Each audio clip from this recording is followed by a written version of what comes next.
श्रावण मास की पूर्णिमा तिथि को रक्षाबंधन का पावन पर्व मनाया जाएगा। रक्षाबंधन का पर्व भाई बहन के प्रेम के प्रतीक के रूप में माना जाता है।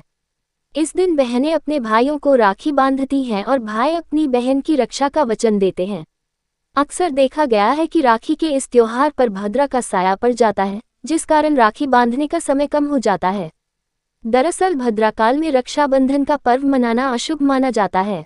यही कारण है जब भी भद्राकाल पड़ता है बहनें शुभ मुहूर्त पर ही राखी बांधती है। आइए जानते हैं इस बार भद्रा का साया है या नहीं। इसी क्रम में आगे जानते हैं भद्रा कौन थी और उनका साया अशुभ क्यों है। इस वर्ष रक्षाबंधन के दिन पूर्णिमा तिथि के प्रारंभ के साथ भद्रा की शुरुआत होगी, जो दोपहर 12:30 तक रहेगा, लेकिन इसका प्रभाव दोपहर के 1:30 तक रहेगा। इस दौरान रक्षाबंधन का पर्व नहीं मनाया जाएगा। इस कारण इस बार रक्षाबंधन दोपहर बाद मनाया जाएगा। हिंदू धर्म में भद्राकाल को अशुभ माना जाता है और मान्यताओं के अनुसार इस दौरान भाई की कलाई पर राखी बांधना जैसे शुभ कार्य नहीं किए जाते हैं।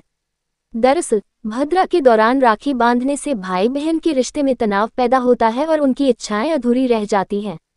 इसलिए भाई को राखी बांधने का पवित्र कार्य केवल शुभ समय या मुहूर्त में ही करना चाहिए। यही कारण है कि लोग राखी बांधते समय भद्राकाल का विशेष ध्यान रखते हैं और केवल शुभ अवसरों पर ही राखी बांधी जाती है। ज्योतिष शास्त्र के अनुसार भद्राकाल को एक विशेष समय बताया गया है। इस दौरान कोई भी शुभ या मांगलिक कार्य करना वर्जित होता है। भद्रा का समय विष्टिकरण कहलाता है। माना जाता है कि भद्राकाल के दौरान किए गए कार्य अशुभ होते हैं। पुराणों में भद्रा से जुड़ी हुई एक पौराणिक कथा है। पौराणिक कथाओं के अनुसार भद्रा भगवान सूर्य और उनकी पत्नी छाया की कन्या और शनिदेव की बहन है।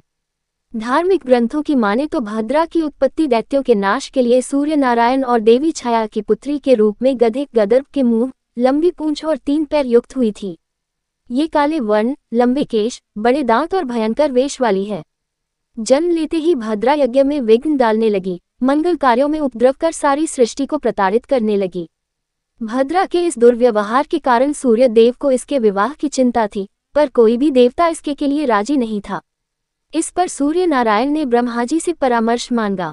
तब ब्रह्मा जी ने विष्टि से कहा कि भद्रे, तुम बव, बालव, कौलव आदि कर्णों के अंत में निवास करो और जब व्यक्ति तुम्हारे समय में गृह प्रवेश और मांगलिक कार्य करे तभी विघ्न डालो। जो तुम्हारा आदर न करे उसका काम बिगाड़ देना। यह उपदेश देकर ब्रह्मा जी चले गए और भद्रा देव दानव मानव सभी प्राणियों को कष्ट देते घूमने लगी। भद्रा के दोष और प्रभाव। जब भद्रा मुख में हो तो कार्य का नाश होता है। जब भद्रा कंठ में रहे तो धन का नाश होता है। जब भद्रा हृदय में रहे तो प्राण का नाश होता है। जब भद्रा पूंछ में हो तो विजय प्राप्त होती है और कार्य सिद्ध होते हैं।